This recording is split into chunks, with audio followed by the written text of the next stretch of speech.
Hello students, welcome to EPG Pathshala. I am Dr. Arun Singh Thakur from University Institute of Hotel and Tourism Management, Punjab University, Chandigarh.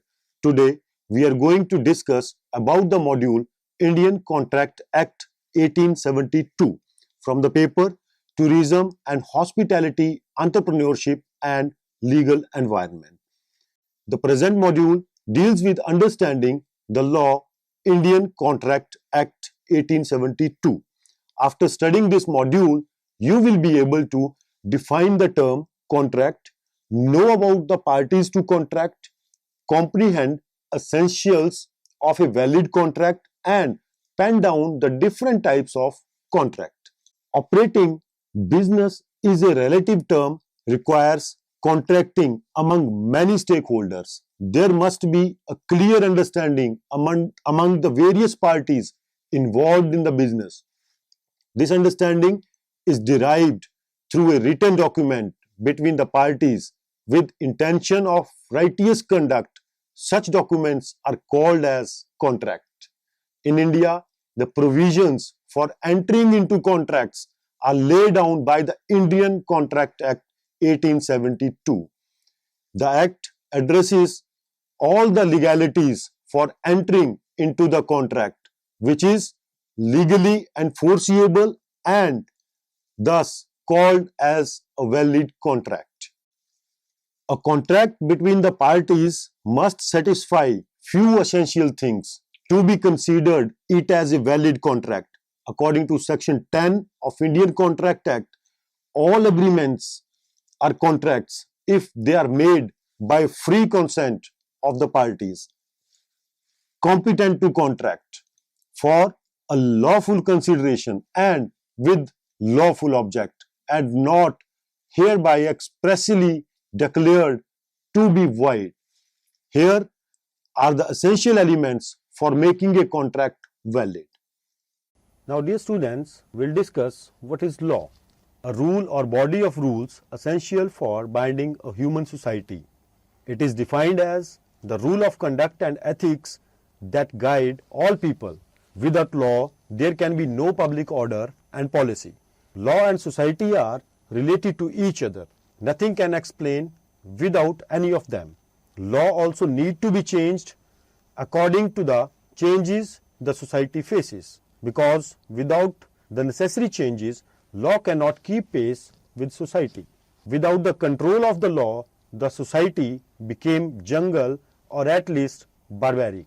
So to keep the society peaceful, we need to create a harmonious relationship between law and society. Meaning of contract. A contract is a legal binding or valid agreement between two parties. It can be defined as an agreement enforceable before the law. The law will consider a contract to be valid if the agreement contains all of the following elements. The first is offer and acceptance. Second is an intention between the parties to create binding relations. Third one is consideration to be paid for the promise made. Then legal capacity of the parties to act. Fifth point is genuine consent of the parties. And lastly and importantly, legality of the agreement. An agreement that lacks one or more of the elements listed above is not a valid contract. Each of these elements is dealt with in more detail in this module. This flowchart is for making a contract. Proposal is there, then promise must be there, consideration for the contract, agreement between the party, and after the agreement, one is the contract which is legally enforceable, which is called as valid contract, and that can be voidable agreement, which we'll discuss further in the module, and the other agreement can be legally not enforceable from the beginning and will be called as void agreement. Further, we'll discuss the title, extent and commencement of Indian Contract Act 1872. This act may be called as Indian Contract Act 1872 it extends to the whole of India except the state of Jammu and Kashmir, and it shall come into force on the first day of September 1872. For the interpretation of this, we can say that when one person signifies to another his willingness to do or abstain from doing anything with the view to obtaining the assent of that other to such act or abstinence, he is said to make a proposal. When a person to whom the proposal is made signifies his assent thereto, the proposal is said to be accepted. A proposal, when accepted, becomes a promise. The person making the proposal is called promisor, and the person accepting the proposal is called promisee. When at the desire of the promisor, the promisee or any other person has done or abstained from doing or does or abstains from doing or promises to do or to abstain from doing something, such act or abstinence or promise is called as consideration for the promise. Every promise and every set of promises forming the consideration for each other is an agreement. Promises which form the consideration or part of consideration for each other are called reciprocal promises. An agreement not enforceable by law is said to be void. An agreement enforceable by law is called as a contract. An agreement which is enforceable by law at the option of one or more of the parties thereto, but not the option of the other or the others, is a voidable contract. And a contract which ceases to be enforceable by law becomes void when it ceases to be enforceable. After this technical explanation of the terms in contract, we'll try to define contract. An agreement with specific terms between two or more persons or entitles in which there is a promise to do something in return for a valuable benefit known as consideration. Since the law of contract is at the heart of most business dealings, so its knowledge to every entrepreneur is important. What are the various stages of a contract? First is proposal, then promise, after that consideration, becomes agreement, and finally will be called as contract. It may be void, it may be voidable, or it may be valid. We'll define promise. When a person made a proposal to another and second person agrees to accept the proposal, it is said to be promise. Now, what is offer? When a person made a proposal, when he signifies to another his willingness to do or to abstain from doing something, is called as offer. Agreement is equal to offer plus acceptance. Here it is important to mention that all the agreements are contracts, but all the contracts are not agreements. The point-wise description as first, a mutual agreement between the parties to contract. The parties to the contract must be agreed through a formal agreement following an offer or proposal by one party to another and acceptance of the same by other party. The offer as well as acceptance of the offer must be in accordance to a prescribed mode between the parties to contract. The agreed contract between the parties should not suffer from mistake or should not be impossible to perform. There must be intention to create a legal relationship which is legal in the eyes of the court. The basis for the parties entering into contract should be legal, and their intention must be to create a legal relationship between them. If such intention of creating legal relationship is missing, there will be no contract among the parties. parties must be agreed through a free consent. When two or more persons agreed upon same thing by the understanding and in the same sense is called as they have consented. The consent of the other party should not be acquired by any undue influence or through force. So, consent should not be as a result of concealment of the facts or through misleading the individual.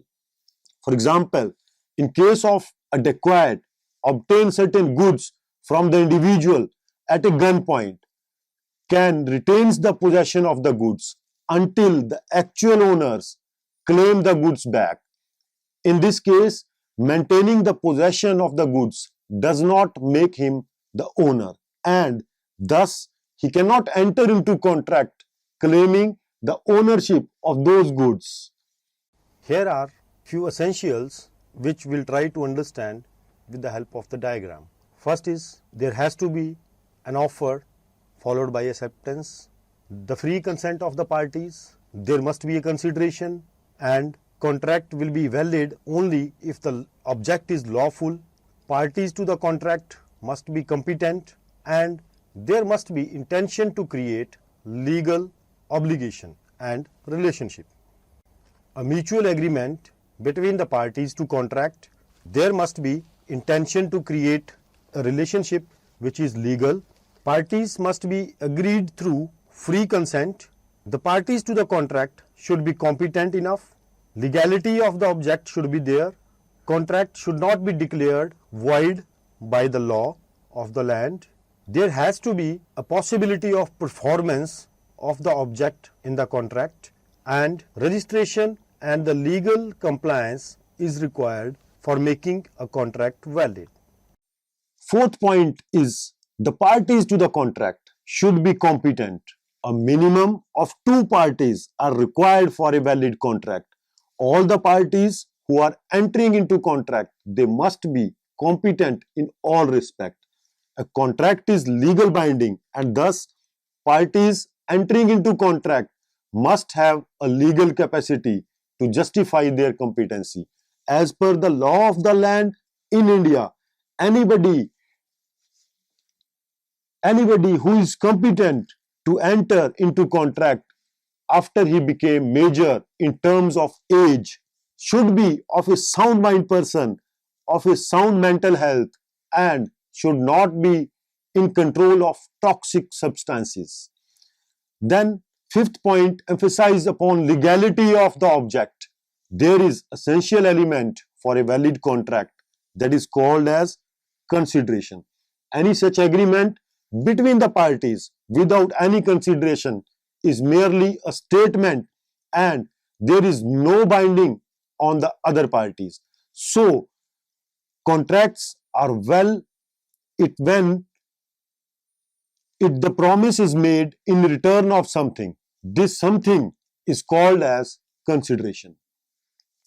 The sixth point is not declared void by law. Any such agreement which are not expressly declared as void according to the law of the land.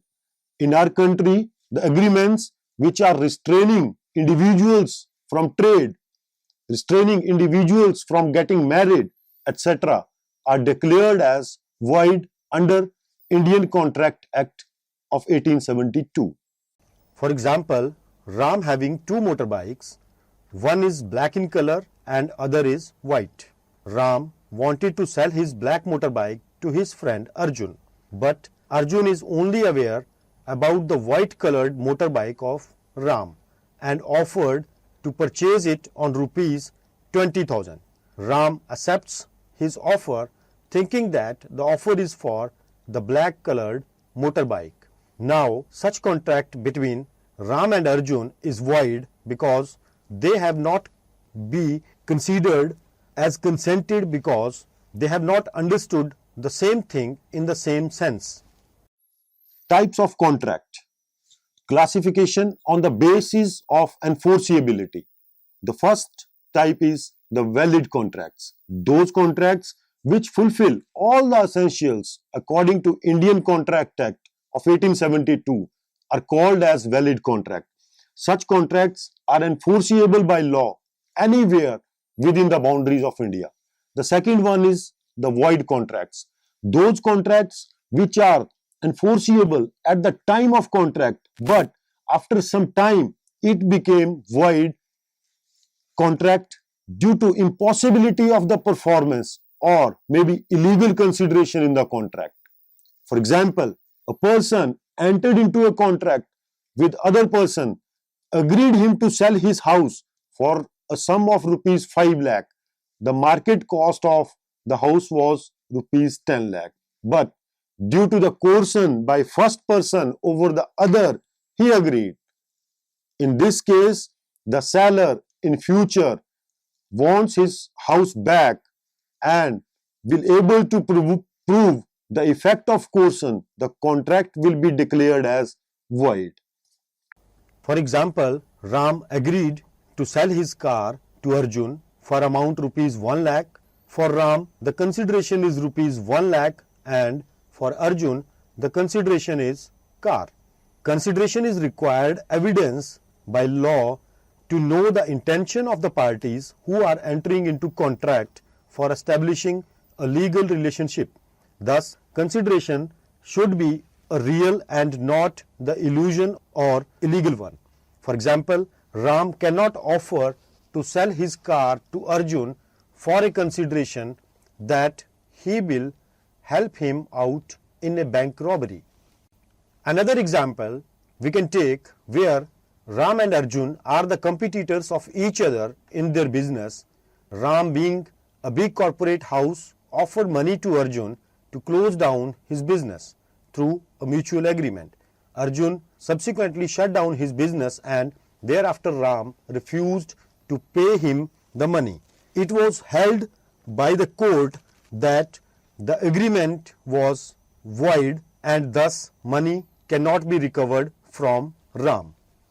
The next point is the possibility of performance. There should always be a possibility of performance between the parties agreeing to a contract. The possibility of performance should be finite and it should not be infinite.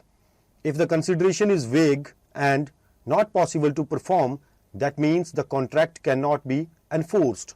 For example, a person entering into contract with other person who is not alive.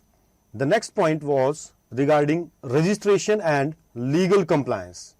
Any contract should be written document in a prescribed form and registered with the appropriate authorities. In absence of such registration formalities, the contract cannot be enforceable in the court of law. First is coercion, forcing a person to enter into contract by threatening him or detaining the property of the family members, such as kidnapping somebody. Such type of contract is said to have under the coercion. For example, A and B are the two persons on a water ship in some ocean. A is threatening B that if he does not sell his car for rupees 1 lakh to him, he will throw him into the water. Such contract is said to have under coercion. So the void agreements can be described as a void agreement has no legal bearing and is unenforceable by law. Parties to voided agreement have no responsibility or legal requirement to act as far as carrying out the terms of the agreement, in which cases a contract can be void. First is the lack of capacity, then mutual mistake of the fact, unlawful consideration or object, agreements without consideration, agreements in restraint of trade, uncertain agreements in case of impossible acts, and agreements contingent on impossible event. They are termed as void. Now here we'll try to make a comparison between the void agreement and void contract. An agreement is void in the beginning only and the contract can be valid at the time it was agreed upon, but later on, due to certain deficiency, it became void.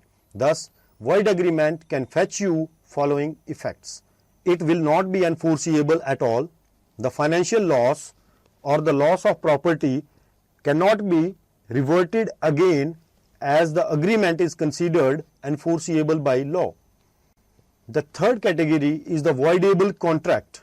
As per section 2, an agreement which is enforceable by law at the option of one or more of the parties thereto, but not the option of others, is a voidable contract. Agreement induced by coercion, undue influence, fraud, or misrepresentation are voidable at the option of the party whose consent has been so obtained. Another type of contract is illegal contract. A contract is termed as an illegal contract when it is breaching the statutory provision. Such agreements are void from the beginning and termed as illegal. For example, Ram promises to give rupees 500 to Arjun if Arjun slaps Mohan. Subsequently, Arjun slaps Mohan, and in order to fulfill the promise, Ram borrowed money from Shyam, who knows the exact purpose of borrowing. This agreement between Ram and Arjun was on illegal terms, and thus the financial transaction between Ram and Shyam are unlawful, for the recovery of which no court can provide help. Another type is unforeseeable contracts. The contracts, due to absence of certain legal formalities, for example written, registration of contract, etc., are also not unenforceable contracts. Such contracts valid in the beginning and also in the eyes of the law, but in the absence of the proof, they cannot be enforceable with the help of law. Another type of classification of contracts on the basis of mode of creation, and the first in this category is the express contracts.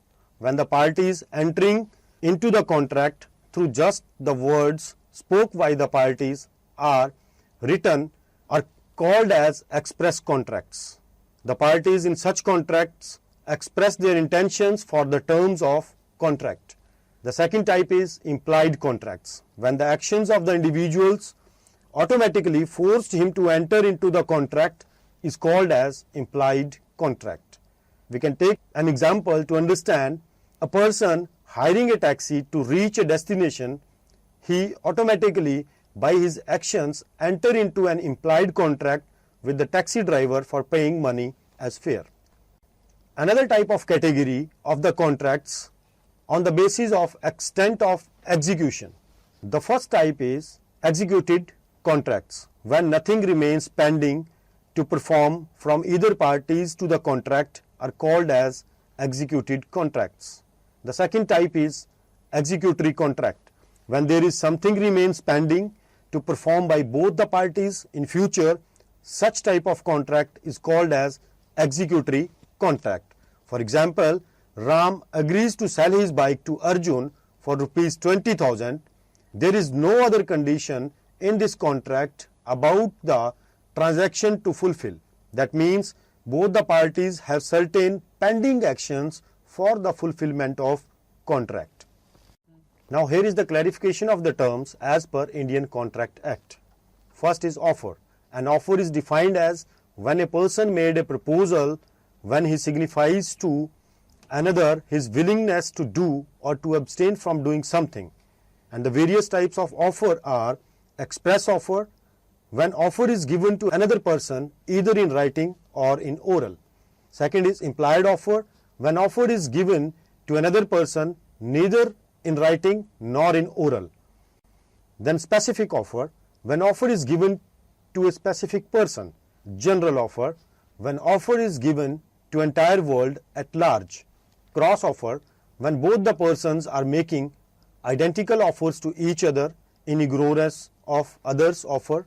Counter offer, when both the persons are making offers to each other which are not identical in ignorance of others' offer. Acceptance, an offer is made by offerer with the intention that must be accepted by the offerer. Acceptance is considered when other party agreed to be bound by the terms mentioned in the contract for certain consideration and conditions for a valid acceptance. To whom the offer is made can only give consent. Acceptance must be unconditional with no counter offer or condition attached to it. The communication of acceptance should be in prescribed manner. Communication by the acceptor in a reasonable time. Communication must be followed after offer. Acceptance for already rejected offer can be given after renewal of the offer. For example, Ram offered to Arjun to purchase his house for 5 lakh after 1 month. Ram gave his acceptance with the suggestion of taking possession after 2 months. Due to counter offer, the contract cannot be concluded. Free consent. It is said to be free when it is not caused by coercion, undue influence, fraud, misrepresentation or mistake. A contract without free consent is voidable contract. Another case, a young widow was forced to adopt a boy by her relatives who prevented the removal of his husband's body for cremation until she consented. Held that the consent was not free but was induced by coercion. Consequently, the adoption was set aside. Another case, an agent refused to hand over the accounts of the books of the business to the new agent until the principal released him from all liabilities. The principal had to give release deed, held that the deed was under the coercion and was voidable at the option of the principal. What is undue influence? A contract is said to be induced by undue influence where the relations between the parties are such that one of the party is in a position to dominate the will of the other and uses that position to obtain an unfair advantage over the other. There can be an undue influence among the following persons: owner and the worker, between the senior and the junior, between mother and daughter, between a professor and a student, between managing director and organization, and leaders and the followers. What is considered as fraud? Fraud is considered as an act which a person intended to enter into the contract. Here, the concealment of the information, presenting or false fact as truth, making a promise without any intention of fulfilling it, and intention to deceive somebody are certain criteria for declaration a contract as fraud. Further, we'll describe who can enter into a contract. Following are the conditions for a person to enter into contract. First, he must be major, he must be of sound mind, he must not be disqualified by any other law. Who is minor? According to the Indian Majority Act, minor is defined as any person under the age of 18 years.